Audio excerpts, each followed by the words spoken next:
Welcome to Market Masterclass on this Friday, the 9th of June. A full moon tonight, and we're looking at the full easterly end of the Yangtze, which flows into the East China Sea. We're looking at the thriving economic center of the city of Shanghai. It's an economic, financial, trade and shipping center. It's got the largest shipping port, container port in the world. And by the way, it's also the most populated city on Earth, estimated city population of 24 million people. It's the world's busiest container port, and it's a major administrative, shipping and trading center. It's often known as China's showpiece, and it creates 6.8% of the entire country's GDP. On the one side, you've got the ancient Bund with the Agradiensport, the very French area, because the French were very important investors here many years ago. And on the other side of the river, you've got Pudong, which is brand new, thriving, ultra-modern new city. It's 13th in world global financial centers, and it's also the most expensive by far city to live in China. As far as the stock exchange goes, it's third in the world as far as trading volume goes. It's sixth in total as far as capitalization of listed companies goes, and 6 commodities are the most traded volume of any stock exchange worldwide, including rubber, copper and zinc. 2013 they created the first free trade zone in China, which created a lot of interest and a lot of foreign investment. And the 3 main industries are financial services, retail and real estate. In terms of industrial production, they've got well over 6 industrial parks which are developing apace, rapidly. Service industry is very important. Tourism is also very important.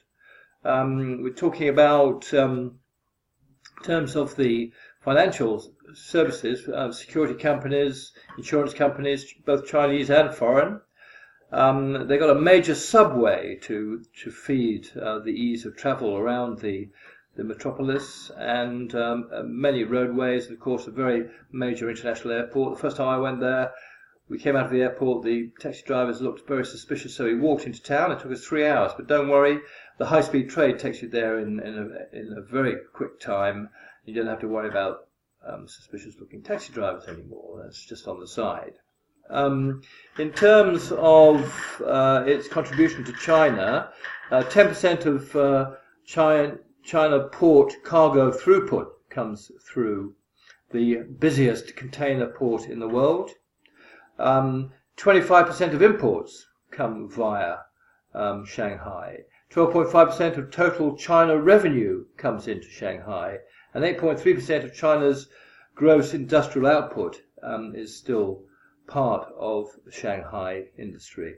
There has been an overload in heavy industry, and they're trying to reconcile that because it's very large land use and use of energy, and they are rapidly developing what they call the 6 new pillar industries, which are information technology, still financial services, commerce and trade, auto manufacture, equipment assembly and real estate.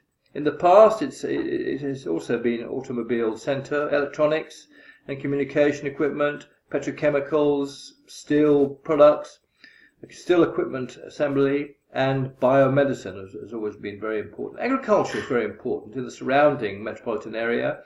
It feeds the city, and they even have enough left over for export. So all in all, doing exceedingly well.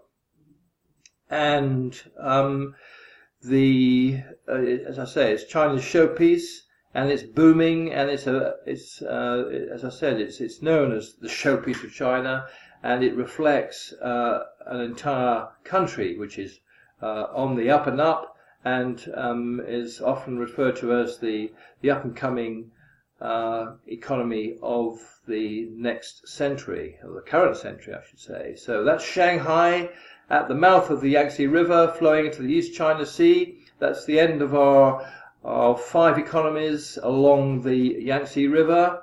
Next week we'll do another river in some other part of the world. So Shanghai, best of luck to Shanghai.